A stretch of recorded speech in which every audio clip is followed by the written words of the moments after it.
I want to ask you, what compelled you to sign this letter?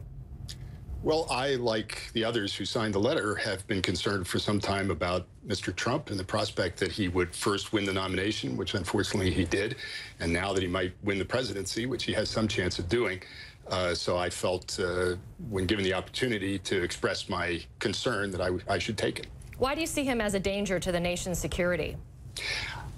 There are many reasons to oppose Mr. Trump, just as there would be any normal candidate. One can point to his lack of experience in politics, government, foreign affairs. Fair enough. One can disagree with his positions on many issues, and I certainly would. But the point of the letter was to emphasize the concerns that many have about his temperament. He's shown himself to be erratic, has difficulty in controlling his emotions, says whatever comes to mind. These are not qualities that one wants to have in the commander-in-chief of the United States. Was there a specific tipping point for you? Because Donald Trump has been saying quite controversial things for the past few months now, notwithstanding, insulting women and Muslims, but, also saying, listen, I know more about ISIS than generals. He said complimentary things about a rival nation, Russia. At what point did you say, all right, enough is enough? We've got to do something like this? Well, personally, I've expressed my opinions about Mr. Trump going back several months. I was signatory of a previous letter from a number of people expressing similar concerns. I co-authored an op-ed in March with a friend and colleague of mine that called on senior Republican defense and foreign policy officials to speak out against Mr. Trump, which at the time didn't have a whole lot of impact.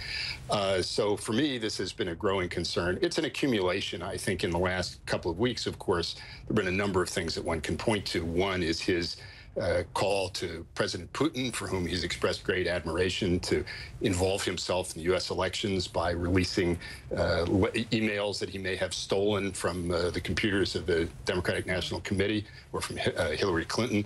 And then also at his response to Mr. Khan, who spoke at the Democratic Convention. I think for many people that was the final straw. Yeah, I want to ask you, though, what you fear the most if Trump were to become president when it comes to America's standing in the world and America's long-standing alliances, including with NATO.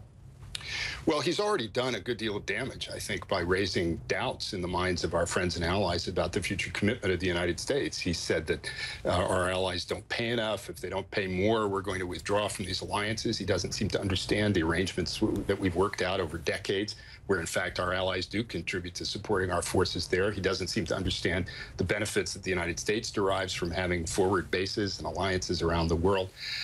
He's made reckless statements about nuclear weapons. He doesn't seem to understand the structure of the U.S. nuclear forces. He didn't know what the nuclear triad was. So he's poorly informed. And I think, again, this question of temperament arises. If you imagine a president having to make decisions in a very short period of time that could have life or death consequences for millions of people, you want someone who is cool and level-headed and knows what they're doing. And Mr. Trump clearly does not.